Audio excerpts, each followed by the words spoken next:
בוקר טוב, אנדי רם. בוקר מדהים. איזה כיף שאתה איתנו.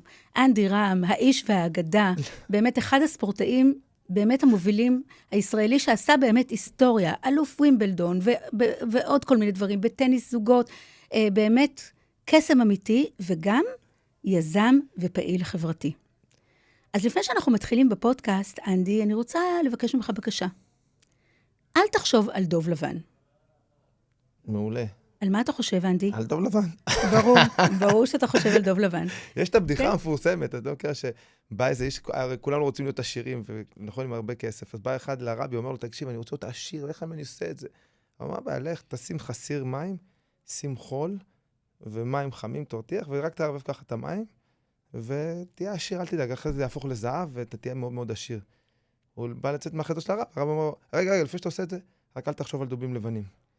חוזר אחרי שבוע לרבי האיש, והרבי אומר, נו, נהיית עשיר, עשית? הוא אומר לו, כן, אבל אל תשאל, אני לא מפסיק לחשוב על דובים לבנים.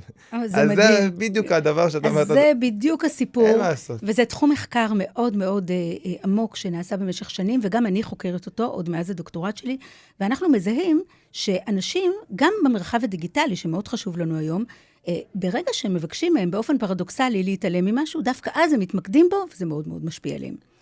ואני חושבת שכתופעה אנושית זה גם מאוד מעניין, כי גם בחיים שלנו, בדרך שלנו, יש לנו איזושהי תוכנית אב, שהיא מדי פעם היא גם משתנה, אבל לעתים קרובות, אם אנחנו מסתכלים במבט לאחור, אנחנו בעצם זוכרים שהיו כל מיני קריאות בלתי צפויות, שקראו לנו לסטות מהדרך, ודווקא זה מאוד השפיע עלינו. ולזה אני רוצה לקרוא בפודקאסט שלנו, דובים לבנים. אני רוצה להגיד לך משהו על זה, שאגב, לגבי ספורטאים, העניין של הדובים הלבנים כאלה, של מחשבות שעוברות בראש ומעכבות אותן, ספורטאי, אתה יודע, שאומרים לך שאתה בזון, אתה רואה ספורטאים שהם בזון. מה זה אומר ספורטאי שהוא בזון? שספורטאי משחק את הספורטאי, שמשחקים את הטניס, את הכדורסל, את הכדורגל, שמשחקים את הכי טוב שלהם, שמגיעים לאיזו שלמות מנטלית, זה הרגע שהם לא חושבים כלום בראש. שאין מחשבה שעוברת להם בראש, שהם כאילו מרוכזים אך ורק בכדור, זה מה שהם רואים, לא עובר להם, רגע, מה יהיה אם הוא יקה ככה, מה יהיה אם אני אחטיא, מה יהיה אם אני אפסיד, לא עובר כלום, אין שום מחשב. לא פשוט להגיע לדבר הזה. כן, זה מדהים. בטח לרוב הספורטאים, גם הטובים שאנחנו מכירים, זה המלחמה עם עצמך, בתור ספורטאי, של איך אתה מנטרל את המחשבות האלה, ועל זה אתה עובד המון, עם אנשי פסיכולוגיה ואנשים שעובדים איתך על הראש, איך לנטרל, איך לעשות. חלק מהדברים האלה זה רוטינות שאתה עושה, שאתה קם בבוקר, שאתה מפקס את עצמך עם רוטינות, עם חימום שאתה עושה, איך שאתה מתחיל לאכול בבוקר, את הדברים שמפקסים אותך בדברים מסוימים, כדי שלא ייכנסו לך מחשבות או שליליות, או לא טובות, או מעכבות וכאלה ואחרות. אז הדבר הזה, כאילו, בטח לספורטאים, זה משהו שזה עולם. מדהים. הדבר הזה באמת מדהים. אני יכולה לספר לך, אנחנו בעצם תכננו להתחיל אחרת, אבל הנה, יש לנו קריאה בלתי צפויה. יש תופעה נוספת שנקראת תופעת מסיבת הקוקטייל.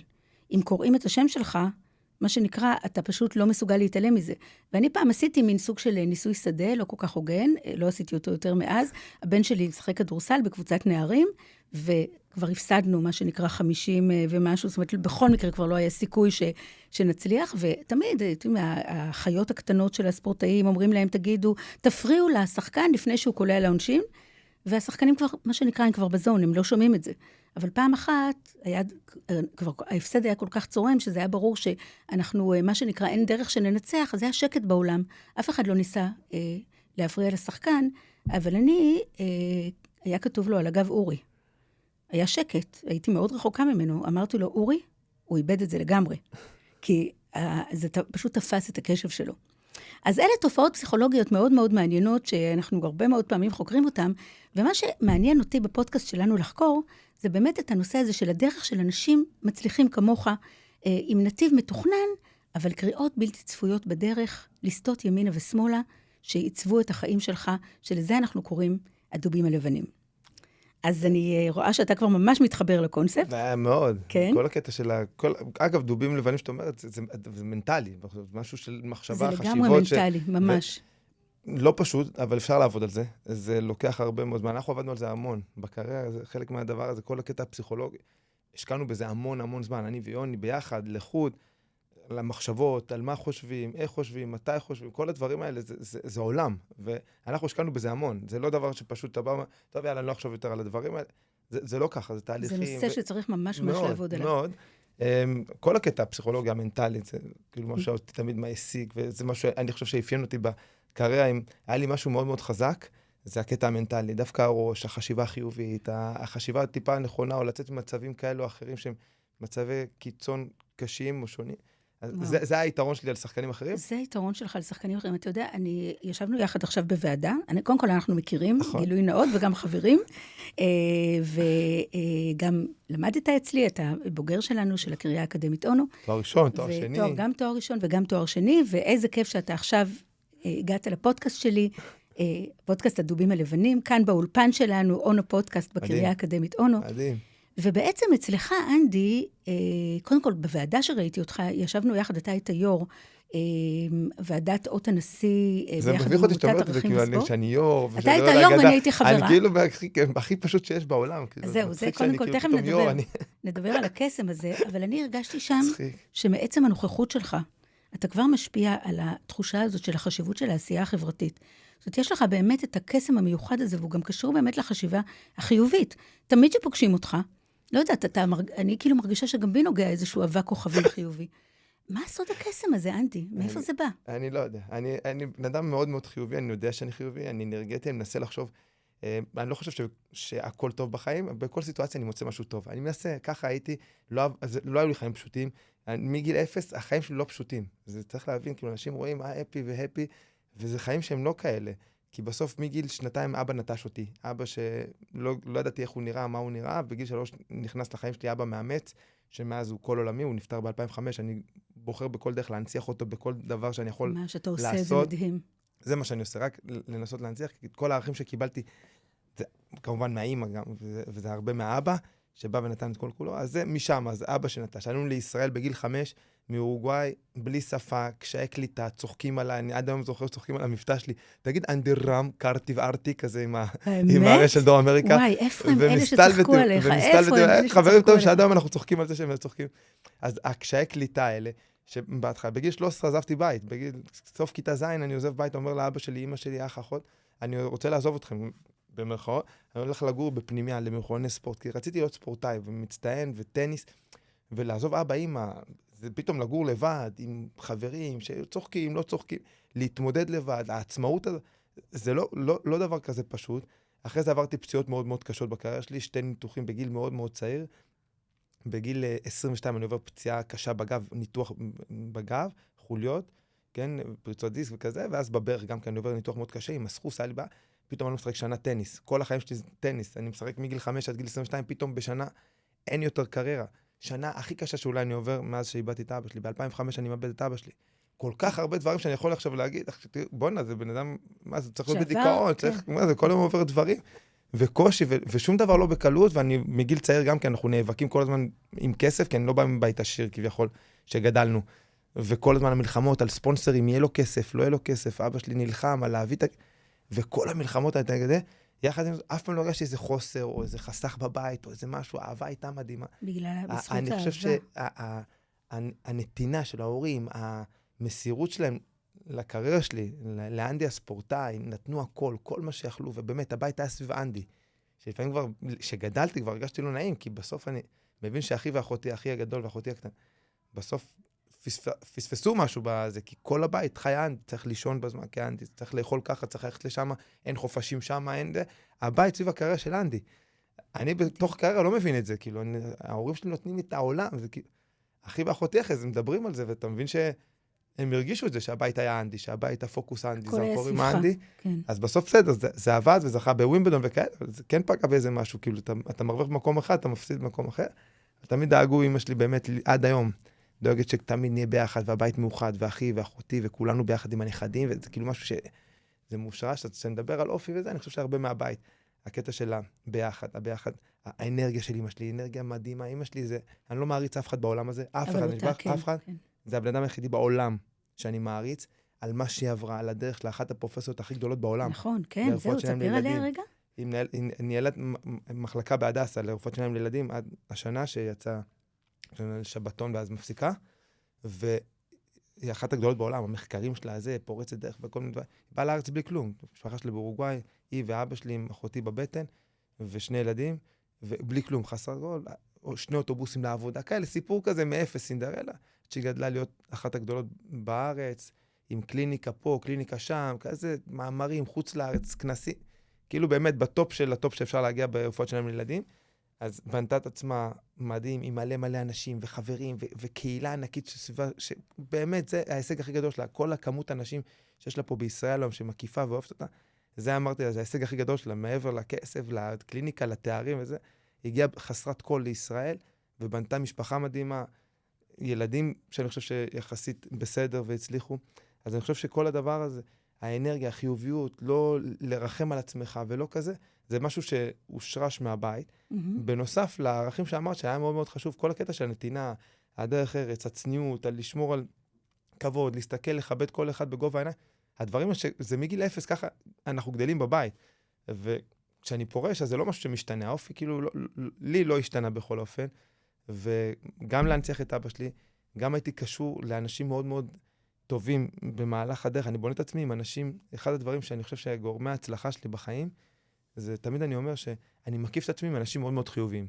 גם פה בקריירה האקדמית, אם אני תורה, מכירה ישי וכאלה ואחרים, כל מי שאני בוחר בקריירה שיהיה קרוב אליי, זה אנשים שהם מאוד מאוד חיוביים, ואני יודע שיקדמו אותי למקומות טובים. לצורך העניין, אני היום קשור לבן אדם, איש עסקים מאוד מאוד רציני, גדול, אודי אנג'ל, וזה לא הכסף שלו, זה דווקא, מה שאני לומד ממנו, זה הפילנטרופיה שלו, הוא בגיל 60, הוא היום בן 75, עזב את כל עולם העסקים, נתן לבן שלו תנהל, והוא אמר, אני רק משקיע עבור חינוך, חברה, צבא, וכל מה שהוא עושה, הוא השקיע מאות מיליוני שקלים מהכיס הפרטי, כדי לעשות טוב לאחרים. ואני נדבקתי בסוג של במחלה שלו, והולך אחריו, אני חצי מהזמן שלי, אני מלווה אותו, מסתובב איתו, אני עושה דברים מדהימים, אנחנו עושים ביחד מקריית שמונה ועד אילת, בבתי ספר, בכפרים, במקומות שאף אחד לא רוצה להגיע, עם חינוך, ואנחנו עוזרים עכשיו המון המון לצבא, ומאמצים יחידות, ומטפלים בכל אלה שנפגעו, המון חיילים שנפגעו, ומקימים בשבילם דברים, ואנחנו כל היום סביב העשייה הזאת, למען האחר, הבנתי ממנו שזה בסדר לעשות לביתך, אבל אל תשכח גם לעשות למען האחרים, אתה יכול ויש לך את היכולת, ולהיות במקום הזה. אז כאילו המון אנשים טובים שאני אוסף בדרך, שמכל אחד אני לומד את הדברים הטובים החיוביים, תמיד אני אומר שיש אנשים שמתקשר אליהם בבוקר, את אומרת יזם, אמרת בהתחלה. אז אחד מהדברים שלי זה באמת כל הזמן לקום בבוקר ולראות מה אני עושה, איך אני עושה. בקטע העסקי, יש לי רשת גלידות, עכשיו אני מקים רשת פאדל וכל מיני דברים כאלה, הרצאות ובקטע החברתי, אם זה אירועים שאני מגייס מיליונים עבור ורייטי וארגונים כאלה ואחרים, שאני מאוד מאוד פעיל בדברים האלה. אז נגיד, איך אני קם בבוקר, מתקשר לחבר, ויש את החבר שאני מתקשר לו, תשמע, אחי, אני רוצה לפתוח מועדון פאדל. יבוא חבר ויגיד לך, מה עכשיו פאדל, מה קשור, לא תצליח, אנחנו אין שוק, אין לזה זה, אין לזה, יש לך מלא מועדוני פאדל, אז אותך, מה אתה צריך את זה, אנטי? ויש את החבר שאני מתקשר אליו בבוקר ואני אגיד לו, תשמע אחי, אני חושב להרים מועדון פאדל, מה אתה אומר? יכול לה? מה, אתה גנוב? זה אתה, לך תעשה, לך תבנה, ליד מי אני אהיה? אז אתה רוצה את האנרגי גיברס, נכון? אתה לא את האנרגי טייקרס. לא את אלה שרק אומרים לך למה לא, אלא כן ואיך לעשות את זה נכון. אז זה מה שאני מנסה, להישען בחיים על כאלה, על דברים שעושים לי טוב, להיצמד לדברים האלה, לעשות את הדברים האלה. אז אתה בוחר את האנשים האלה. עכשיו, זה ממש מעניין, כי אם דיברנו, אצלך, כאילו הסיפור הזה של הנתיב הזה, הלא מתוכנן, עם ההפתעות שבדרך, התחיל כנראה עוד ממש בשנים הראשונות שלך, אמא שלך, שאתה כל כך באמת מעריץ אותה. אני בטוחה שהיא תכננה, התוכנית שלה הייתה, שמי שיגדל אותך יהיה אבא הביולוגי שלך. ואז הגיע הדוב הלבן, והסיט את העניין הצידה, והוא פשוט לא היה שם, ופתאום הגיע האבא המאמץ. האבא המאמץ שלך, שכולנו כבר מאוהבים בו דרכך, אני מאוהבת בו דרכך. אנדי, אני רואה, בדיוק ראיתי גם את הפוסט שהעלית ממש לפני יומיים. עשינו אירוע לתוכו. שעשית אירוע, כן, ואתה כל הזמן באמת מדבר עליו. עכשיו, זה ממש מעניין, כי אתה אומר גם שאתה בוחר את האנשים בדרך. ואתה יודע, זה פתאום מזכיר לי, כשהייתי בת 9, משהו כזה, פתאום הגיע מחול, מריגה, הדודה שלי, אחות הצעירה של אבא שלי, שהתאלמנה מבעלה, והיה לה ילד, והיא התאלמנה והגיעה לארץ. הם גרו איתנו איזושהי תקופה, ולי סיפרו, אני בת 9, הוא בן 7, וסיפרו לי שהוא מאומץ, אבל הוא לא יודע את זה, ואסור להגיד לו. הפקידו את הסוד הזה בידיי, ואני לקחתי אותו מאוד ברצינות, זה מאוד השפיע דרך אגב על הדרך שלי, על הערך של סודות, על השמירה, על דיסקרטיות, בכל מקום שאני נמצאת בו, ובאמת כמובן לא אמרתי כלום. ולאורך השנים הייתי שואלת את אמא שלי, תגידי, הוא כבר יודע? בינתיים אנחנו בקשר, ופה היא אומרת לי, הוא לא יודע, ואסור להגיד לו. בסדר. עד איזה גיל? זהו, תקשיב, אמא שלי נפטרה כבר, ועכשיו אמא שלו נפטרה. והוזמנו להלוויה, כאילו, אני לא יכולתי להגיע, זה היה ככה, וכשאחותי הלכה, אמרתי לה, מעניין אם הוא כבר יודע שהוא מאומץ. אז אחותי אמרה לי, ברור שהוא יודע, אז אמרתי לה, אמא אמרה שלא. היא אומרת, איזה שטויות, בטוח שהוא יודע. ואז שהיא הגיעה להלוויה, היא אמרה לי, אחר כך היא התקשרה ואמרה לי, תדעי לך שכל בן אדם שנכנס לשם, הוא מיד שאל אותו, תגיד, אתה ידעת שאני מאומץ? עכשיו, מעטים ידעו, מעניין שאני ידעתי, וכשהגעתי לשבעה, סיפרתי לו את העניין הזה שבאמת אני ידעתי, ושגם אם הייתי מבינה עכשיו שהיא לא סיפרה, הייתי עדיין שומרת את הסוד הזה, כי זה לא שלי, זה שלה. מה, לא סיפרו לו עד גיל מאוחר? לא סיפרו לו, הם רצו להשיג דרכון של לטביה, ואז לא מצאו תעודת לידה שלו. ואז דיברו איתה על זה, אבל מה שהיא אמרה לו, היא אמרה לו את הדבר הבא, ומפה אני מתחברת לסיפור שלך. מי אמרה לו את זה? אמא שלו, שברגע שאמא שלו הודתה שהוא מאומץ, היא סיפרה לו שהוא מאומץ, היא אמרה לו, תשמע, אבא ואני הלכנו להביא ילדה. רצינו ילדה, אבל ראינו אותך ובחרנו בך. והאבא שלך, עמי, בעצם הוא ממש בחר בך. ואולי חלק מהסיפור הזה של מישהו שגם בחר בנו, אפילו שמה שנקרא, אתה הגעת אליו כחלק מחבילה, הוא בחר באמא שלך כמובן, אבל הוא בחר בך, והוא בחר בך מאוד, כמובן גם באחרים, אבל בך הוא בחר לעומק, החיים שלו היו סביבה, עשייה שלך. ממש. אז אולי הבחירה הזאת, כאילו, היא משהו שהופך אותו לכל כך משמעותי עבורך? מאוד, מאוד, מאוד, מאוד, ולימים אתה גם לומד להעריך את זה, כי כשאתה ילד, אני לא יודע, אני גם לא סוג של שאני מאומץ, כאילו, בסוף לא זכרתי את אבא שלי הביולוגי. הייתי בן 2-3, אני לא זוכר, כשאני פותח את העיניים, אני כאילו זוכר את החתונה של ההורים שלי באורוגוואי, שאני מחזיק את החופה, ואז הולכים לאיזה ירח דבש בפונטה דל אסטה, וזה אני זוכר. עכשיו, אני לא זוכר, כאילו, לא ידעתי שהוא עדיין מאומץ, לא ידעתי, בארץ, אני זוכר איזה משהו מעורפל כזה, אפילו אני לא זוכר מתי, איזה גיל אפילו, 9, 10, 11, זאת מתי, שהאבא הביולוגי רצה להיפגש או משהו כזה, ואמא שלי אמרה, ואז הבנתי, מה, אני כאילו, זה לא אבא שלי, יש לי עוד אבא כזה, מעורפל כזה, אבל כאילו, זה משהו שלא חשבתי עליו בכלל שיש. ולימים שאתה גדל ואתה נהיה אבא גם, ואתה מבין את הדבר הזה שאתה אומר, את הבחירה, את הדבר, אתה אומר, זה כאילו, כן, הוא נתן לך הכל. זה הכי הכל שיש, וברמה של אבא, בוא, מה שנאמר, אם היה צריך גם סתירה להביא, כאילו, כי אתה לא מתנהג לו, זה אבא, זה לא עכשיו מישהו שהוא מתנהג, רגע, איך אני עושה, הילד ידבר איתי, זה כאילו נכנס ישר מ-day one בתור אבא שלנו, קשוח, בא, והכי כאילו, לא הורגש משהו אחר. לימים האבא הביולוגי רצה לחדש הקשר, אמר, אני רוצה לחזור להיות סבא של הילד, לא, תקשיב. גם לא היה שום רגש, כאילו, זה משהו כאילו, כמו שמישהו שאני רואה אותו עכשיו, זה היה כזה, אהלן, מה העניינים, מה קורה? אגב, הוא חזר בתור מולטי מיליונר כזה, וזה, ורצה לחזור דרך הכסר, האבא הביולוגי, לא, תקשיב, עזוב. אני רואה אותו באירועים של אחי בקשר איתו, וכזה אנחנו מתראים. אחיך כן בחר להיות בקשר איתו, ואתה לא. כן, זה קטע, במקום אחר כזה בחיים. גם הקשר שלו עם עמי טיפה שונה משלי ושל עמי, כזה, כמו שאמרתי, בגלל מה שקיבלתי, בגלל הנתינה המטורפת לטניס, לקריירה, אז טיפה קשר אחר. אבל כן, אני היום יודע להעריך את הדברים הרבה יותר, גם להסתכל על חוסה שנטש בגיל שנתיים, אני יכול לא לקבל את זה, אני יכול להבין כאילו בן אדם מסתבך או עשתה וזה, בגיל צעיר, ילדים וזה, ופתאום איבד את אני כאילו מבין את החיים עכשיו יותר כאילו ממה שזה לא שחור ולבן, אבל... כן. אבל זה בחירה של בן אדם ועשה, וכאילו כל אחד המשיך את החיים בזה, לקחו אותו למקום אחר. ואני כרגע היום במקום טוב מאוד בחיים, מקום מאושר בכל מקום שאני עושה, עם כל האנשים שאני נמצא. באמת, אני קם בבוקר וזה מצחיק להגיד, אבל אני ממש טוב לי. אני כאילו, אני לא מולטי מיליונר, מיליארדר, אני לא בן אדם שחסר יכולות, כאילו, בלי מעצורים כלכליים או משהו כזה. אני כאילו טוב לי, מקום של, איך אני אומר תמיד לחבר, שלא ייגעו לי, שלא יקלקלו לי, שלא, שישאר. שכך יימשך, כן. שכך יימשך, כן. כן. זה באמת מדהים הדבר הזה, וואו. עכשיו, אז אני בטוחה שאתה אבא נהדר, אני גם רואה הרבה פעמים דברים שאתה מעלה עם הילדים שלך. אני לא יודע אם יש, אני אומר, לא יודע אם יש אבא או אמא נהדר, טוב, בסוף, כל אחד בוחר את הדרך שלו, את אמא בדרך שלך, אשתי בדרך שלה, אני אבא בדרך שלה, כל אחד בדרך שלו, ואני לא יודע אם יש right and wrong, אני לא חושב שיש בחינוך ילדים נכון או לא נכון. למה הדרך שלי, שאני מחנך את הילד, היא הנכונה, ושלך לא, או שלא לא. אני חושב שכל אחד, אגב, גם אם מישהו מחנך את הילד, סתם אני אומר, לבוא ולהיות מניה כזה, ותחתוך, לא יודע, זה הדרך שלו, כל אחד עם הדרך שלו. יש איזו נורמה חברתית, שאנחנו כולנו מנסים לגדול, או לחנך את הילדים לפי הנורמה החברתית, שעוד פעם, גם כן, מי החליט שהנורמה החברתית זה מה שצריך להיות.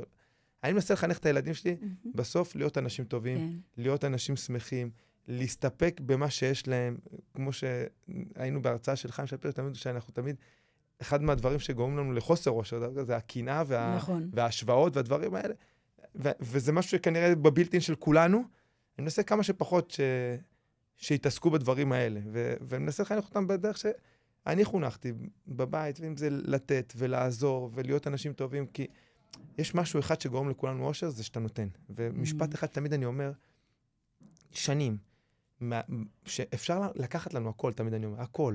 את הכסף, את הילדים, את האישה, את הבית, הכל אפשר לקחת לנו. הדבר היחידי שאי אפשר לקחת לנו בעולם הזה, זה מה שאנחנו נותנים. והנתינה הזאת שגורמת לנו לטוב ולכיף, אז אני חושב, אם אתה במקום הזה שאתה יכול לתת ולעשות עכשיו, לתת זה לא כסף.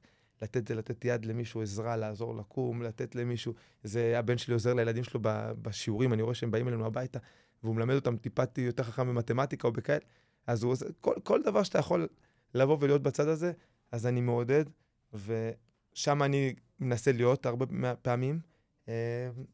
כן, מדהים. זה חלק מה... אני באמת זוכרת שאמרת לי, פעם סיפרת לי, שאני חושבת שמיץ' גולדהר אמר לך את המשפט הזה, או מישהו אחר, שמספיק שתעזור לילד אחד, ותשנה את החיים שלו, נכון? לגמרי, אנחנו לא יכולים לשנות, אני מתעסק עם הרבה ילדים, בטניס וכאלה, אני לא יכול לשנות את העולם של כל הילדים, אני יכול לשנות עולם של ילד אחד, וברגע שאני משלם עולם של ילד אחד, לעולם אתה לא יודע לאיפה זה יוביל ומה זה יוביל. והזכרת את מיץ' גולדהר, שהוא חבר, נכון, ויש עסקים מאוד מאוד מצליח ועשיר, ובאמת שווה מיליארדים, והחברות שלו הוא מעסיק אלפי עובדים ואלפי אנשים, והכל התחיל מסיפור של אמא שלו, ניצולת שואה, שמשפחה לא יהודיה הצילה את האמא, והאמא הלכה וגדלה והתחתנה, וילדה את מיץ', ומיץ' גידל עולם סביבו, עולם שלם של עשייה, נתינה, ומשהו מדהים, או מעצמה שהוא בנה, מהדבר הזה שהצילו ילדה קטנה, והתייחסו לה בצורה מדהימה שם באיפה שהיא גדלה, וכן, בסוף התורה. אז אתה משפיע על הרבה מאוד ילדים והרבה מאוד אנשים. אתה לא יודע מה זה יעשה הדבר הזה. אתה רואה אותו ספציפית. אתה לא יודע מה זה יעשה, וגם הפודקאסטים שאנחנו עושים, פעם שאלו אותי, עושה, ולא הרבה שומעים אותם, כאילו לא את זה ספציפית, כדי כל העולם ישמע, אבל אני עושה פודקאסטים שעושים, שומעים אותם 10, 20, 50, 100, 1,000, 2,000, 100,000, זה לא משנה. בסוף, בן אדם אחד ששמע פודקאסט, או שמע הרצאה, או שמע, וקיבל משפט, או קיבל איזו תובנה, או משהו, וזה שינה לו, וזה עזר לו, וזה הוציא אותו מהמיטה, והוא עשה ספורט, והוא הלך ללמוד, והוא עשה משהו, כי זה, אני חושב שכל אחד מאיתנו בסוף, יש איזה משהו שהוא מקבל, אוי, מדהים, וזה גורם לך לעשות ולפעול. מדהים. אז הצלחנו, אז הצליח לנו. ואתה לא חייב לבוא ולהיות ראש ממשלה, כדי לבוא, אם אני לא ראש ממשלה, אז אני לא אשפיע, לא אשפיע, אתה יכול להשפיע. בכל אחד בחלקת העולם שלו הקטנה, אני חושב שכולנו, יש לנו את היכולת להשפיע על בן אדם אחד לפחות. ואתה באמת עושה את זה. עכשיו, אם נחזור רגע אחורה למסלול שלך, אז אתה הילד, ואז אני חושבת שבגיל 13, 14, משהו בתקופה הזאת, שוב, אתה נוסע לך לערד, נכון? ובלי לתכנן, מה שנקרא, אתה נוסע לשם, ואמרנו שהדובים הלבנים לוקחים אותנו למסלול, שאנחנו פתאום מוצאים דברים שלא חיפשנו. אז לא חשבת שאת זה תמצא, אבל מה מצאת בגיל המוקדם הזה בערד? זה מוקדם, לא, זה בואי, סיפור, עכשיו פודקאסט שלם, אני אספר לך את זה, זה פודקאסט עכשיו, זה כאילו פרק שלם. אני שחקן טניס, מרכז הטניס והחינוך בישראל, זה גוף שיש 24 לוקיישנים בארץ, מקריית שמונה עד ערד, בנו מרכזי טניס. אני גדל בירושלים, בגיל 10 אני נוסע לערד, מרכז טניס ששכחו אחרי, לאף אחד לא נמצא שם, האמריקאים השקיעו שם כסף כדי להוציא ילדים מהחוף לשחק טניס, מגיע לטורניר טניס שם, אני רואה ילדה בת 10, חמודה, בת 10, בגיל 15, אותה ילדה חמודה, אנחנו מתנשקים בפעם הראשונה, ועד היום, 30 שנה אחרי זה, אנחנו ביחד עם 3 ילדים, קוראים לה שירי רם היום, הייתה שיר זלוטיק, וסיפור מדהים, סיפור באמת מאוד מאוד מיוחד על עשרות שנים של ביחד, על אהבה מטורפת, על באמת חיבור מדהים, חברות לפני הכל, וילדים מדהימים. לא ידעתי, לא תכננתי את הדבר הזה. כשנדבר עם שירי, על איך מחזיקים כל כך הרבה זמן ככה, ובדבר כזה. ואני אומר לה, שבסוף אני עושה לה את הדימוי על הזוגיות שלנו, על הטניס, על עולם הטניס. מה זה אומר על הטניס? איך בטניס אפרופו הדובים הלבנים שאת אומרת, שזה הכל מתחבר, בטניס מלמדים אותנו, של שחקנים, כדי להגיע לאן שאתה רוצה להגיע, בסוף לתוצאה, תתרכז, ואנחנו קוראים לזה נקודה. תראה, בייבי סטפס. צעד, נקודה. אל תתרכז עכשיו, אני רוצה לנצח את המשחק, אני חייב לנצח את המשחק. יש לי סיבוב הבא נגד ההוא, לא, תשחק נקודה, תתרכז מה אתה עושה בנקודה הזאת. מכה קרוס, מכה דאון דה ליין, עולה לרשת, יופי, ניצח את הנקודה, נקודה הבאה. מה אני עושה בנקודה הזאת? נקודה הבאה. ואז נקודה. ואז זה הופך לגיים, אתה לוקח את המשחקון. ואז המשחקון אתה הופך למערכה, אתה מנצח את המערכה, ואז המערכה אתה מנצח את המשחק. וואו, זה מדהים. ואז פתאום אתה לקח את המשחק, יופי, משחק הבא עוד פעם, נקודה, אתה בונה את זה, נקודה, עכשיו אתה מתרכז רק באותה נקודה, אתה לא מתרכז ברגע ואתה עושה אותה במצוינות המקסימלית שלך. המקסימלית. בלי לחשוב להסיח את הדעת על איך, מה יהיה בשלבים הבאים. וזה המלחמה הכי גדולה. בזוגיות שלי עם שירי, אנחנו משחקים נקודה. מה זה אומר? אני קם בבוקר יום, אני לא חושב, בוא, אני עוד 30 שנה, אני אהיה איתה, איך זה איתה עם אותה אישה, מה, אני רוצה להיות איתה וככה. המחשבה הזאת לא עוברת בראש. המחשבה הזאת, ואם היא בטעות, איכשהו, היא לא עוברת. אתה ישר, רגע, בוא נקום בבוקר, עכשיו קמים בבוקר, קמנו, שתינו את הקפה שלנו, מדברים, הנה יצאתי ליום שלי, זה תכף אני אתקשר להתקן אותה, עשיתי, טק, נגמר היום, יופי, מחר עוד יום ככה, ומעבירים את היום הזה מחר, ואנחנו, זה לא ביזנס, כאילו, תכנן עכשיו 5 שנים קדימה, 10 שנים, זוגיות, זה לא עסק, זה לא עכשיו, רגע, מה 5 שנים מהיום, בוא נעשה תוכנית, איך אנחנו, זה ממש לא, אני לא רואה את זה ככה. אז אני חושב שהדבר הזה של היום שאנחנו קמים בבוקר ומעבירים את היום, פתאום מסתכלים אחורה, בוא'נה, 30 שנה העברנו ככה, של נקודה, של יום, וזה ההגבלה של הטניס, שאני אומר, לא לחשוב קדימה מדי, לא לחשוב, את אומרת, על הסחי דעת, נגיד, אתה משחק נגד פדר, ניצחתי בזוגות, ניצח את פדר, את נדל, את ג'וקוביץ', את כל הכי גדולים בעולם, ניצחתי בזוגות. משחק שונה, שהתמקצתי בו, והוא מבחינה טכנית, טקטית, מנטלית, פיזית, שונה לגמרי מיחידים, והבנו את זה בשלב מאוד מוקדם, אני ויוני, שיש לנו יכולות להיות הכי טובים בעולם, וככה התמקדנו בזה. ואני אומר את זה, כי בסוף שהייתי עולה נגד פדרר, או נגד נדל, נגד הכי טובים בעולם, לא משנה מי, המחשבה הראשונה שעוברת לך בראש, זה לפני שאתה מכה את המכה, עובר לך בראש, וואי, אם הוא יחזיר לי מכה יותר טובה, אם אני אקל לשם והוא יעשה לי... והראש שלך כאילו חושב קדימה כל הזמן, ואיפה המלחמה שלך הייתה לעשות? לא, אנדי, תתרכז בלהכות את המכה הכי טובה שלך שאתה יכול עכשיו לעשות. תכה את הסרב שלך 200 קילומטר לשעה, פצצה לאמצע, לטי, אם הוא יקל לך ווין או יעשה לך מכה שזה, תמחא כפיים, אתה עשית את הכי טוב שלך. והמלחמה הייתה להתרכז, כמו שאמרת לך, בנקודה הזאת, כן. בעצמך, במה שאתה עושה הכי טוב שאתה יכול לעשות, ולא לנסות לחשוב על מה יהיה קדימה הלאה. זה טיפ מדהים בכלל החיים. אבל אפרופו זוגיות, זהו, השאלה הבאה שרציתי לשאול אותך, אתה גם התחלת את הקריירה שלך, כמובן כשחקן טניס במגרש, אבל מהר מאוד הפכתם להיות צמד, אנדי יוני. אז זאת אומרת, פגשת את יוני, איך פגשת אותו, מה קרה שם? אז יוני עוד פעם, גם כן, בגלל מרכז הטניס, עוד פעם, אני חייב להם הכל, מרכז הטניס, גם את האישה שלי מצאתי, גם את השותף שלי, יוני ארליך גדל מרכז הטניס בחיפה, אני בירושלים, בגיל צעיר הכרנו אחד את השני, הוא כבר היה מתארח אצלי בבית, כי אחי בגיל שלו, שהוא היה בעל תחרות בירושלים, היינו מארחים אותו ככה, ואז בווינגייט נפגשנו ממש כאילו שאני בן 13, הוא בן 16. התחלנו בהתחלה שהוא לא רוצה לשחק איתי, כי הוא גדול והוא יותר טוב ממני, ולימים אני מחזר אחר יוני, בבקשה. הוא לא, באמת? ככה זה ממש היה? לא רצה לשחק איתי. מדהים. ובגיל 21, הוא בן 24, אנחנו מגיעים לתחרות באנגליה, למוקדמות, ויוני יכול להיכנס להגרלה הראשית עם שחקן, שזה אומר, הגרלה הראשית זה להרוויח הרבה מאוד כסף, רק עצם זה שהוא נכנס להגרלה הראשית, או לשחק מוקדמות איתי, שהוא לא מקבל כסף. צריך לעבור את המוקדמות כדי. וואו, איזה דוב לבן. ולא יודע מה עבר לו בראש, הוא החליט לשחק איתי. עכשיו, הייתי שחקן לא רע.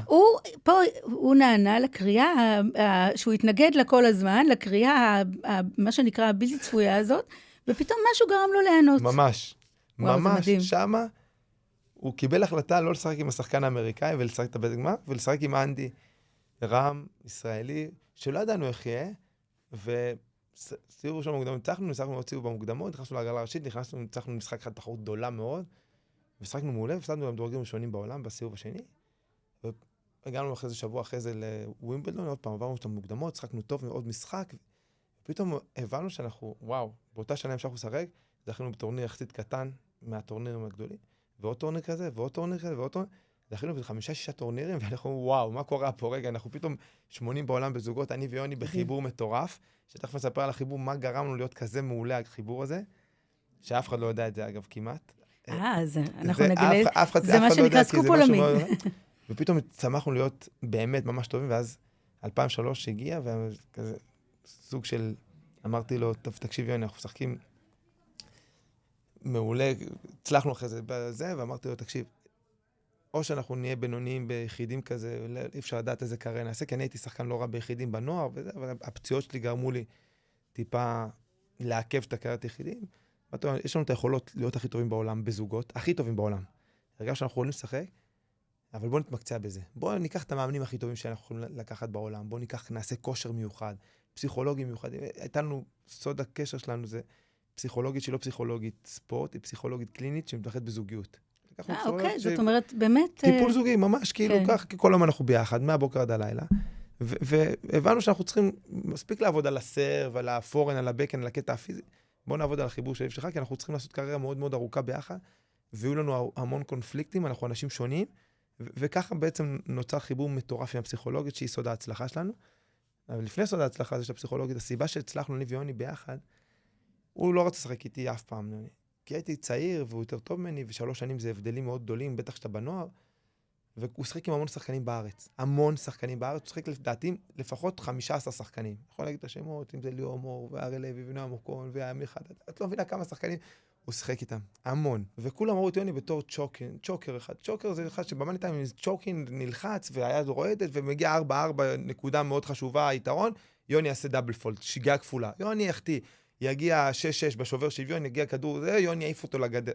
ככה הסתכלו עליו. כל הטניס הישראלי ראה את יוני בתור צ'וקר. יוני, איזה צ'וקר, איזה ככה. בא ילד בן 18, 20, 21, לא משנה, 3 עם היכולת המנטלית הכל כך גבוהה, ואני הסתכלתי על יוני, אני אומר לך, כמו ילד מאוהב, נשבע, עד היום אני מדבר עליו, אני מתרגש, אני אומר, יו, איזה כיף שהוא משחק איתי, הייתי מכה אייס, חבטת פתיחה שלי ללא מענה, והייתי אומר ליוני, יופי, כל הכבוד, יוני, עמדת במקום מעולה, כאילו כל כך, הסתכלתי עליו בהרצה שהוא משחק איתי, עכשיו הסתכלתי רק על הדברים החיוביים, אמרתי, בוא, איך הוא עוזר לי ליד הרשת, איך הוא זז, איך הוא מסתער לרשת, לא ראיתי בכלל את הדברים הלא טובים, לא ראיתי, עכשיו הם שם, גם לי יש דברים לא טובים, לא הסתכלתי על הדברים האלה, בטח שהוא לא הסתכל על הדברים שלי, והסתכלתי אך ורק על הטוב. שמתי את כל הספוטלייט, שמתי רק על הטוב של יוני. עכשיו, יכול להיות שכן, יכול להיות שבגלל זה, לא בגלל זה. אני כן חושב שזה המון בגלל זה. שזה טיפ מדהים לזוגיות. פתאום שיחק מדהים. כאילו, לא ראינו את הדברים האלה. עכשיו, הוא עדיין התחיל לעשות שגיאות כפולות ב4 לכל, והחטיא כדורים קלים. לא ראיתי את זה. כאילו, בסוף, כל פעם שהוא עושה, הלאה, אחי, כל הכבוד, הלאה, הנקודה הבאה, יופי, והייתי מאוד מאוד חיובי כלפיו, כלפינו, כלפי האמונה שאנחנו יכולים להצליח ברמות הכי גבוהות, ואני חושב הדבר הזה, האמונה, אז שבאמת אנחנו יכולים להצליח, שאני מאמין בו, אני חושב שהוא משלים אותי בתור שחקן, בסוף הוציע ממנו את ה-210, הוא הגיע לעבר מהפוטנציאל שלו, כי משהו, באמת, איזו תקרת זכוכית נשברה שם, משהו שתמיד שמו לו כזה, איך שהוא בא לעלות הראש כזה, שמו לו איזה כזה פטיש בראש. כאילו יש ממנו את הציפיות, ופתאום הוא מגיע למאני טיים, והוא נחנק, אבל פתאום נמצא פה אנדי הזה, שפשוט יש לו את היכולת, כנראה כבר אז הייתה לך את היכולת להעצים גם אותו. אני חושב שזה מה שאני חושב, שאם יש משהו שעכשיו דיברת מילה מאוד יפה, שככה, עוד פעם, אני לא אחמיא לעצמי הרבה, הדבר הזה שאמר, אני מעצים את הצד השני, אני חושב שזו תכונה מאוד בולטת וטובה אצלי, שאני באמת רואה הרבה טוב אצל האחרים, אני מתרכז בטוב אצל האחר, אני חושב שזה אחד הסיבות שגם בזוגות מעורבים הצלחתי עם נשים, שכל פעם שחקתי מישהי אחרת והצלחתי איתם, זכיתי בווימבלדון עם זרון הרבע, ועם דשי ברולנד גארוס, ועם שחקנות אחרות הגעתי לגמר כזה או אחר, כי תמיד העצמתי אותם, תמיד נתתי להם תחושה נעימה, תחושה טובה בזוגות מעורבים, אז גבר אישה נגד גבר ואישה, והגבר בדרך כלל מסתכל לאישה, מוריד לה את הביטחון, כי היא יותר חלשה קצת פיזית, אז זו אסטרטגיה של זוגות מעורבים. וכשאצלי הפרטנר טיפה הרגישה, תמיד הייתי מעלה אותה, לא, את יותר טובה ממני, את משחקת מדהים, לא יאומן, תקשיבי, לא מאמין שאת מסכימה לשחק איתי. כל פעם נתתי לה תחושה מדהימה לשחקנית לידי, וזה פתאום מביא אותה לרמות מטורפות. אני חושב שזה משהו מאוד, מאוד, גם בזוגיות שלי עם שירי. אני האנרגיה, אני הבן אדם החיובי, אני כאילו אחד שתמיד מדהים מדהים. כזה. עם יוני זה היה ככה, עם הילדים זה ככה, בכל מקום שזה אני מנסה באמת, ובטח גם, זאת אומרת, גם עם השותפים שלך וגם עם העובדים שלך. תמיד אני ככה. אני חושב אתה תמיד ככה, זה אני חושב שאחד הדברים שאני מנסה זוכר לעשות. שפתחתי ואמרתי שאני מרגישה שכל מי שנמצא לידך, מרגיש כאילו נגע בו אבק כוכבים. זה הקסם שלך. יכול להיות, פיצחנו את הקסם. פיצחנו את הקסם. אז טיפים לזוגיות מוצלחת, כאילו, כי אתה באמת, גם בזוגיות עם שירי, המוקדמת הזאת, דרך אגב, גם אני מזדהה, גם אני עם רונן, מאז גיל 16 שלי, ו17 וחצי שלו, ויש משהו באמת בזוגות האלה שגדלים ביחד, אבל יחד עם זאת גם כן מתפתחים כל אחד בדרך שלו, אז שזה באמת עובד. אמר לי סבא שלי, זיכרון לברכה, משל פעם, יש בספרדית, הוא אמר לי פעם משל, הוא קרא לזה חונטוס פרו נו אטאדוס. חונטוס אינו אטאדוס, זה מחוברים, אבל לא קשורים. מה זה? הוא אמר, עשה לי משל על זוג יונים. הוא הראה לי זוג יונים, היינו באילת, אני לא אשכח בחיים. הוא אומר, אתה יודע למה הם ככה? ואז הם נסו, הוא אומר לי, פעם היונים, הלכו לרב, הלכו להתחתן שהיו פעם יונים, והלכו ואמרו להם, אתם זוג יונים, עכשיו תקשרו וזה, אתם נשואים וזה, קשרו להם את הרגליים לזוג יונים, הם באו לעוף, ומקור למקור, והם כאילו ככה, והתחילו לריב, ולא הצליחו, כי הם קשורות ברגליים, והם הלכו לרב, אנחנו כל היום רבים, וזה, אמרו לנו זוג יונים צריכים, והרב רק כאילו התיר להם את הקשר של הרגליים, ואמר להם, טוסו, ואז הם ככה, מאז ואז היום, הם נוסעות אחת ליד השנייה כזה, ולא אחת כאילו ככה, זה בדיוק ההתפתחות כאילו, ואז זה ביחד, אבל לא קשורים, כאילו כל אחד מתפתח בדרך שלו, ביחד, אחד עם השני, בהערכה רבה, בחברות, בשיתוף וכאלה. כל אחד עם הדברים שלו, עם האופי שלו, עם העולם שלו, וככה זה אנחנו. כן, גם אנחנו. זאת אומרת, העניין הזה של להתפתח ביחד, להיות ביחד, לאהוב להיות ביחד, אבל גם לכל אחד יש באמת את הספייס שלו ואת הנתיב שלו. ואז גם אנדי יוני, הפכו אתכם ממש לצמד, ומצד שני, אתה גם אחר כך המשכת, אתה בטניס זוגות, אתה בסיפור של הזוגות, אתה לא חזרת לנתיב של הטניס שהוא לא זוגות. אני תקרא לזה מומחה לזוגות, לא יודע, זוגיות, אבל זוגות. גם חלק מהכלים שלקחנו מהפסיכולוגית, המון כלים. סתם, לתקשורת נכונה, שאני עובדים לי משירי, סתם, דוגמה, איך לשאול שאלה נכון. איך לשאול שאלה נכונה, שאלה שמתחילה במה ואיך, שאלה הרבה יותר אפקטיבית משאלה שמתחילה בלמה. עכשיו, תחשבי שאלה שמתחילה בלמה, אגב, זה טיפים קטנים כאלה, שאני אומר קצת מזלג, כי אנחנו עובדים על זה המון. שאלה מתחילה בלמה, בדרך כלל גוררת ביקורת. למה עשית? למה אתה? למה? כשאני שואל מה ואיך, הייתי מקבל אינפורמציה מיוני. יוני, מה היית עושה? איך היית משפר? טריקים קטנים כאלה שלמדנו מהפסיכולוגיה, לא להשתמש במילה אבל. אפילו בזוגיות שלי, לא תראי אותי משתמש עם שירי במילה אבל. כן, אבל את לא עשית, כן, אבל, זה מבטל את הצד השני, מה שאני אומר, מה שאני חושב, אז אני משתמש עם מילים, עכשיו גם שתראי שאתה מדבר, כשיש מתח בעיקר, לא תראי אותי אומר אבל, כן, יחד עם זאת, הייתי רוצה, תמיד אני... הבחירה של המילים. אז אני מאוד מקפיד על זה, כי עוד פעם, עבדתי על זה המון, וטיפולים של שנים עם פסיכולוגית שמדבר, ועובדים על זה, על איך לדבר. למשל עם יוני, בקשר, בזוגיות, בשותפות, גם עם שירי, לעולם לא תראי אותי, בא ואומר, אתה צריך לאכול, אתה צריך לישון, אתה צריך לעשות את זה, אתה צריך... בחיים לא, יגיד לו, הייתי תמיד מתרכז יוני, אם אני אוכל לפני המשחק ככה, זה יעשה לי טוב. אם אני אתאמן ככה וככה שעות, זה יעשה... יותר מתרכז במה אני, ופחות במה הצד השני, אתה ואתה תעשה. זה כמעט כמו שואל בשביל חבר. כזה. אבל אתה מדבר, אז כן. אלה לא דברים שאתה קטנים מטיף של לו, זה. או כן. הטריקים הקטנים שלמדתי מהפסיכולוגיה, דברים שאני לוקחתי בכל מקום, אם זה עם שירי, אם זה עם יוני, אם זה חברים, אם זה עבודה, אלה טיפים שעובדים. עכשיו, כל מה שאני מדבר פה כזה על קצת, שאנחנו יושבים ככה ברגוע, זה הכל אני יכול להגיד 200 פעם אבל, ואנחנו הכל סבבה. כשיש את הקונפליקט עם יוני, ואני משחקים להרבה מאוד כסף, נקודות, מעמד, דירוגים, דברים שאנחנו יכולים להפסיד או להרוויח, יש לנו 20 שניות בין הנקודות, לקבל החלטה נכונה. כל מילה הייתה לה משמעות, כל מילה איך אנחנו פונים אחד לשני, מה אנחנו אומרים, היא הייתה מקבלת, הייתי יכול להעלות אותו מטורף או להוריד אותו. אז הדברים האלה, הנה החיוביות, הפרגון, כל הדברים האלה, אלה דברים שעושים את ההבדל. בטח שיש את הקונפליקט. גם אני ושירי, יש קונפליקטים, יש כל אחד, אם זה בחינוך ילדים, בכל דבר, בבית, כלכלה, כל דבר, יש לך, כל אחד את הדעה שלו, כל אחד עם האופי שלו. וכשאתה מגיע לאיזה מצב כזה של, אז הסגנון שאתה מדבר, אתה מעביר את זה ואתה עובר את זה בצורה הרבה יותר טובה. ואני חושב שהדברים האלה הפכו אותי גם במקומות שאני נמצא לשותף יותר טוב, לחבר יותר טוב, לבעל יותר טוב, לאבא יותר טוב. הדברים האלה עזרו לי המון.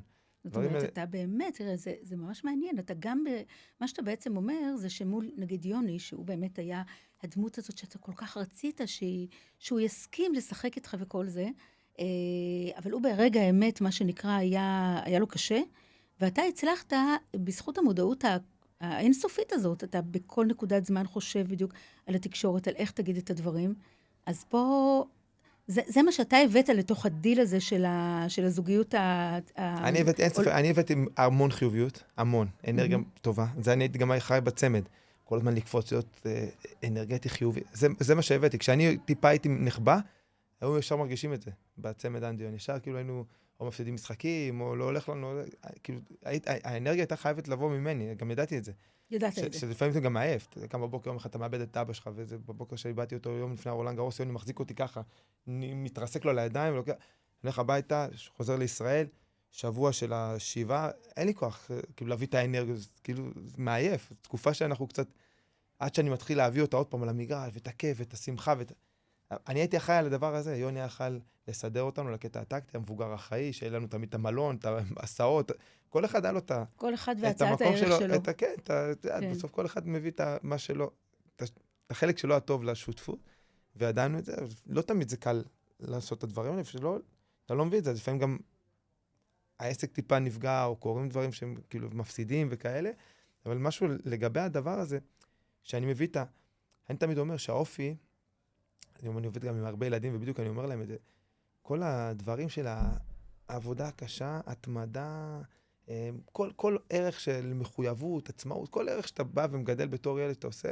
בסוף כל דבר שאנחנו עושים, הערכים או ההתנהגויות שלנו, אני תמיד אומר, זה מי שאתה, זה מה שאתה מביא, בכל מקום אותו דבר. המגרש הוא משתנה, אני פעם משחקתי במגרש טניס, היום משחק במגרש של גלידה או של פאדל, יש מגרש של עורכי דין, של רואי חשבון, מגרש של מרצים, מגרש של כל שיווק, המגרש משתנה, הערכים שאנחנו מביאים, האופי הוא לא משתנה, כי בסוף הדברים שגרמו לך להצליח במגרש אחד, השק כלים האלה יכולים לעזור לך בכל מגרש אם תביא אותם.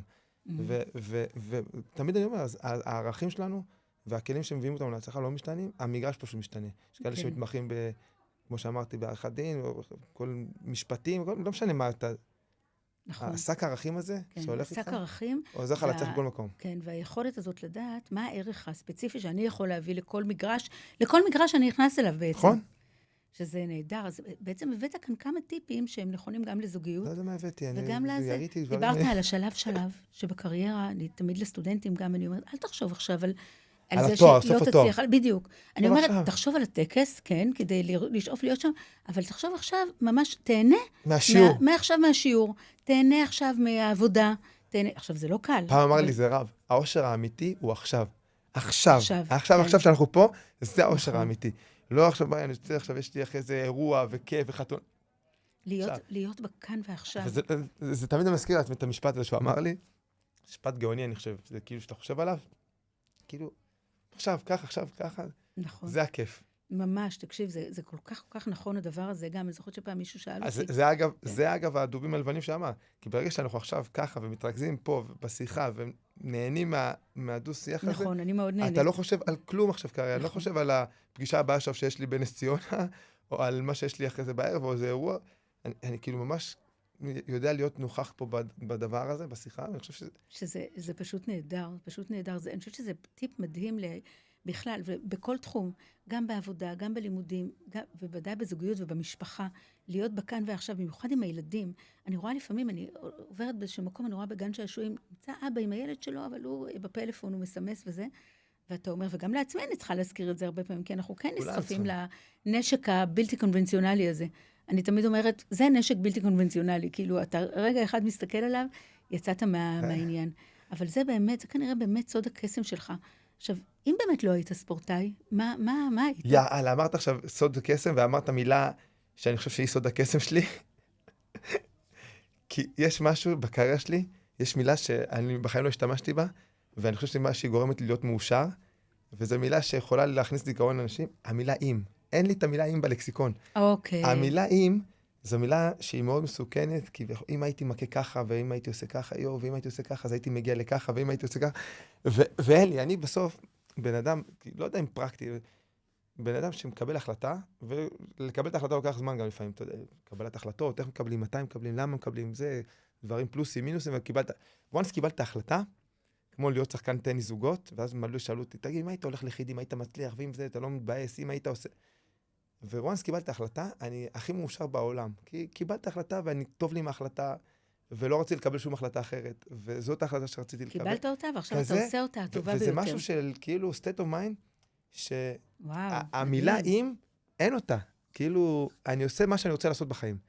אין לי טעים. האם זה מילה שמכניסה אותי לדיכאון. אם הייתי ככה, ואם הייתי עושה, ואם הייתי נשאר שמה, ואם לא הייתי הולך לפה, אז אני הוצאתי אותה מהלקסיקון, והיום כאילו מה שאני עושה, זה מה שאני אוהב ומה שאני רוצה, וכנראה שאם אני צריך לענות לך על השאלה, אז אני היום במקום שאני עושה את הדברים. אני חושב שלהיות יזם, זה... זהו, לך יצא, אתה לא צריך לחשוב על האם, כי אתה עכשיו, מה שנקרא, אתה עושה כבר את הדבר הנוסף. נכון, בדיוק, וכדי לעזור לדבר הזה, אז כן אפשר לעבוד לקבל החלטה נכונה, על מה אתה עושה. אחד הדברים אז אני אגיד שני דברים אחרונים כזה.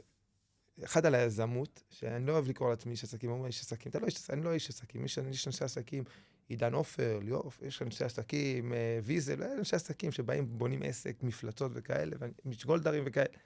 אני יזם, כשאני אומר יזם, אני קם בבוקר, לאו דווקא אני אהיה מיליונר ממה שאני עושה, אבל אני אעשה משהו חדש. אני אעשה משהו חדש בשבילי, אני אנסה ליזום את הדבר הזה. אתה אוהב את היצירה של הדבר החדש. אני אוהב לחשוב, לפתח דברים, לחשוב מחוץ לקופסה, לעשות דברים בצורה שונה. גם הפרישה שלי הייתה בצורה שונה. כולם פורשים, בוכים מהמיקרופון אחרי 20 שנה של קריירה. היה לי כיף, היה לי עצוב, אני לא יודע. אני לא, לקחתי מצלמה, צילמתי את עצמי כמו מחוברים 2 וליוויתי סרט פרישה שבסוף הזמנתי 300 איש שהיו מהמאמן שלימד אותי להחזיק את המחבט הראשון, עד אחרון המאמנים שלי, משפחה, חברים, כל 300 איש סגרתי סינמה סיטי, עשיתי להם סרט, ובסוף הסרט רק הם לא הבינו מה אני עושה. מראה להם סרט עליי, 2 אחורה, ורק בסוף הסרט הם ראו אותי זורק את המחבט, וכאילו הבינו שאני פורש מטניס. ככה עשיתי. כל דבר אצלי הוא טיפה שונה, גם אירועי התרמה שאני עושה פה בישראל, אף אחד אין לזה אח ורע, אני היחידי שעושה את האירועים האלה, אם זה טורניר טניס מקצוען חובבן, אם זה טורניר פוקר, שראיתי בטלוויזיה פעם. דברים מטורפים, שזה לא זה לעשות טיפה שונה, ליזום, לקום בבוקר, המועדון פאדל שאני עושה עכשיו, הוא שונה מכל מועדון פאדל שיש בישראל, בהשקעה אחרת. הדברים האלה זה פשוט לעשות את זה בצורה טיפה שונה, אז זה היזמות, זה לא הכסף שמרוויחים, אז אני לא רואה את עצמי בתור עסקים, אני רואה את עצמי בתור יזם. אבל כנראה שמה שבאמת עוזר לך כאן, אתה לא מתעסק בדברים שמעבר. אתה לא מתעסק בפחדים של מה יהיה כשזה לא יהיה במקום הזה. אני לא מתעסק בפחד של מה יהיה אם נפסיד, אלא בליהנות מהנקודה. אתה פשוט מתמקד במה שנכון עכשיו. כן. ומצד שני, בקריאות הבלתי צפויות אתה נהנה. רציתי להגיד לך משהו על הזה, של האם, שהתחלנו לדבר. אמרתי, אם, אין לי את המילה אם ואם, וזה נכון. ואחד הדברים שאתה, כאילו, אני חושב שעוזרים לזה, שהם לא פשוטים, שזה הדבר הכי קשה לספורטאי שפורש, או כל איש אקדמי שפורש, או כל איש שב"כ שפורש. כל בן אדם שפורש ממשהו, מה הדבר הכי קשה? פתאום הוא נכנס לעולם חדש. ספורטאי, 30 שנה עשיתם משהו, אתה קם בבוקר, ואיפה הבעיה? שאנחנו קמים בבוקר, אחרי שהפרישה, ואני לא יודע מה אני עושה. מה גרם לי להצליח בתור ספורטאי, או לאנשים שמצליחים בכל תפקיד שהם עושים, המון המון המון שנים, הם קמו בבוקר, אני קמתי בבוקר. במסגרת מאוד מאוד מוקשה, אני כל בוקר קמתי עם מטרה. כל בוקר קמתי עם מטרה, מחר בבוקר יש לי אימון בוקר, אני יודע מה צריך באימון, אחרי זה אימון צהריים, יש לי תחרות בסוף השבוע, יש לי טורניר גדול בסוף זה, יש ווימבלדון, יש זה, בסוף שנה אני צריך להגיע למאסטרס, יש לי דירוג. אני קם כל בוקר, הייתה לי מטרה מאוד מאוד, אתה פורש ממשהו, אתה פתאום קם בבוקר, או כל איש עסקים, אתה קם בשב"כ, יש לך כל יום בבוקר אתה קם, שב"כ יודע, בא, משימה, לבוא, לגייס עובדים, לעשות את זה, להביא ככה, מודיעין, אתה קם כל בוקר, אתה יודע מה, ואז אתה משתחרר מהדבר הזה, שעשית כל כך הרבה שנים, אתה קם, ואתה לא שם לעצמך את המטרות, אין לך מטרה ברורה, אני קם בבוקר, והמזל הכי גדול שלי, שפרשתי ישר עם איזו מטרה ברורה, וזה בכל תחום, זה יכול להיות עם הילדים שלך, וזה יכול להיות בתחביב שאתה עושה, כל דבר שאתה עושה וזה, שיש לך מטרה מאוד ברורה, מה אני קם מחר בבוקר? אני קם, כי אני רוצה לעשות א', ב' וג'. כשאתה קם, והראש כזה, רגע, מה אני עושה?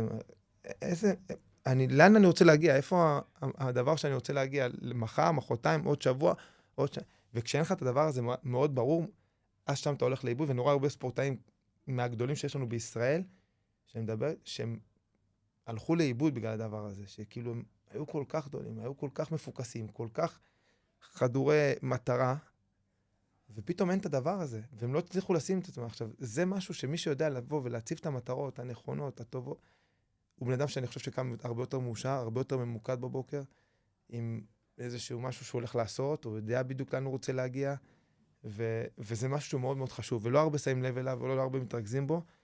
אז הקטע הזה של לשים את המטרה הנכונה, לקבל את ההחלטה הנכונה במטרות, זה משהו שאני רואה עוד פעם, אני חושב שלי מאוד עזר, אני חושב שעוזר להרבה אנשים שאני מדבר איתם, שיש להם, עוד פעם, כיוון, יודעים מה הם קמים, הרבה יותר מאושרים, הרבה יותר מסודרים בראש.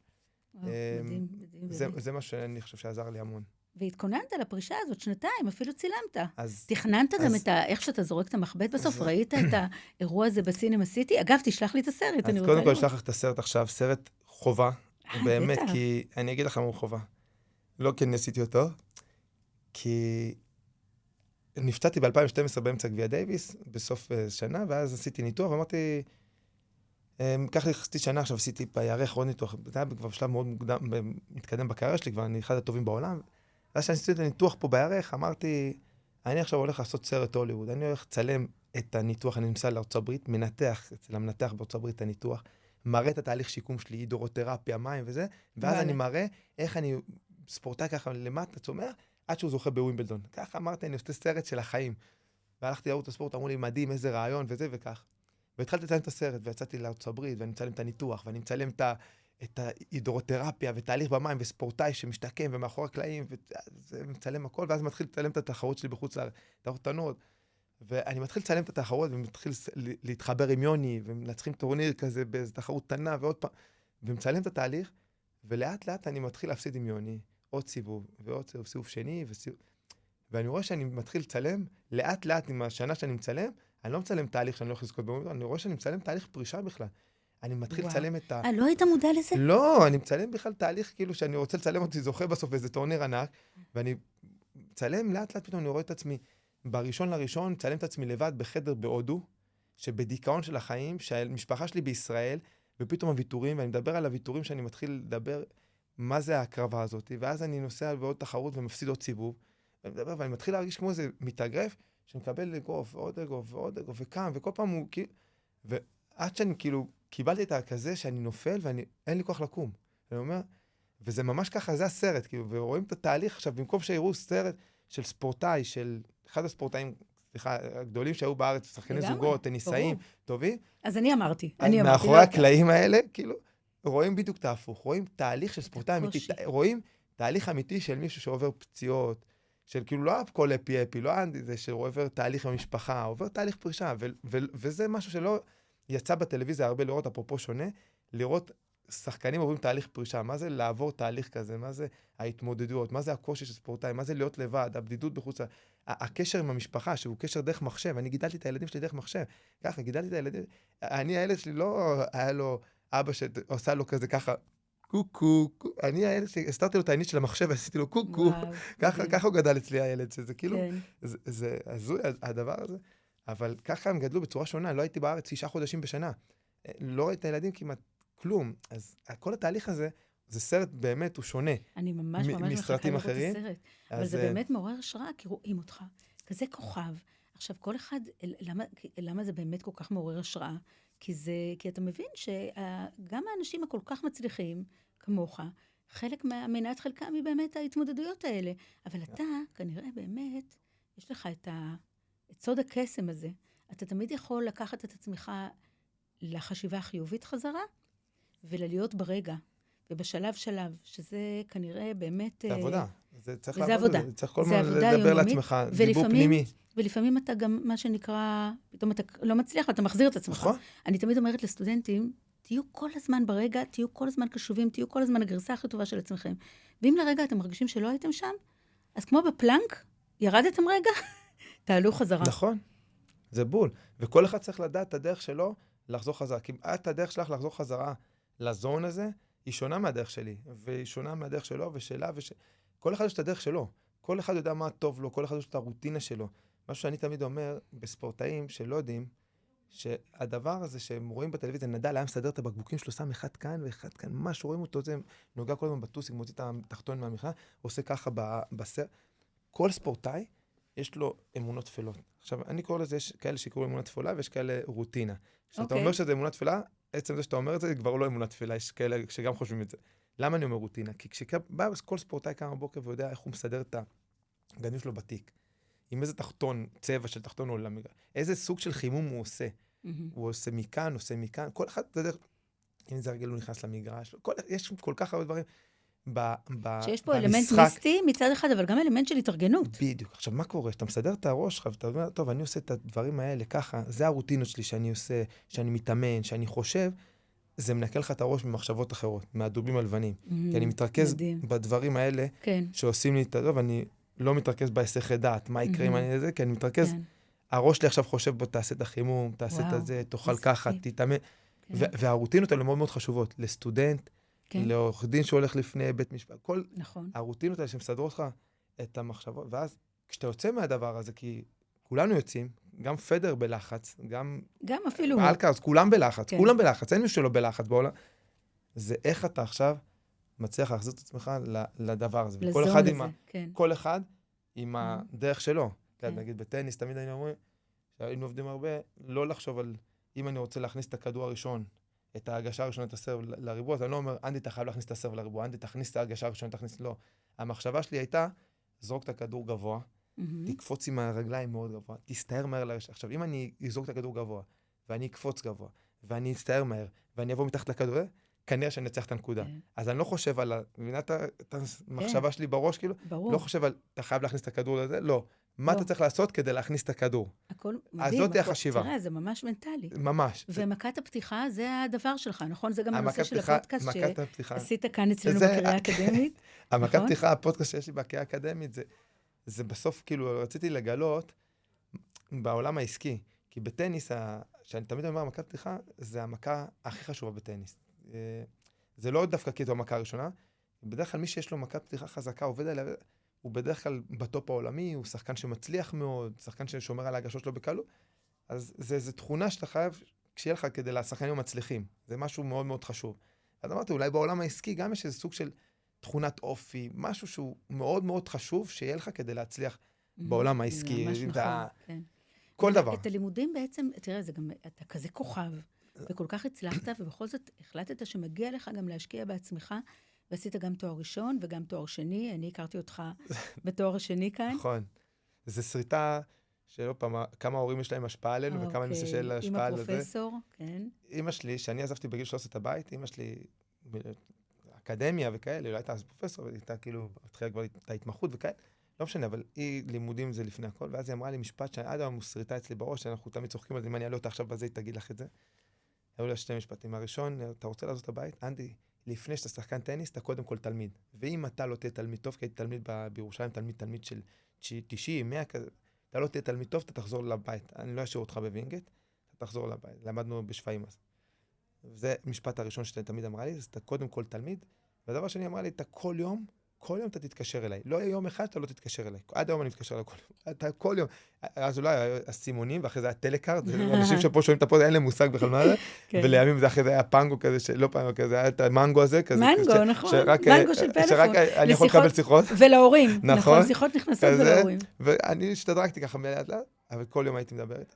והקטע הוא שהשריטה הזאת, שאתה קודם כל תלמיד, היא הלכה איתי הרבה מאוד שנים, לימים גמרתי את הבגרות, עשיתי בגרות נגיד בלשון בפריז ובלונדון, עשיתי בגרות כזאת באנגלית, ובאמצע טורניר ווימבלדון, משחק טורניר ווימבלדון בנוער, ונוסע שתי רכבות כדי לעשות את הבגרות שלי בשגרירות, ולא ויתרתי על לימודי. הדבר הכי קל היה, תוותר, אל תלמד, תעזוב בכיתה י' וזה, אתה כבר גם ככה ספורטאי טוב, והלימודים היה שם. וכשפרשתי מטניס, הדבר הראשון, אפרופו מטרות, ודברים שאתה קם ואתה רוצה לעשות ולהיות מאושר או להיות מפוקס בראי, הדבר הראשון שהיה, אני רוצה ללמוד. לא משנה מה, יום אחרי שאני פורש, אני רציתי ללמוד. הדבר הראשון שלמדתי, גיסתי.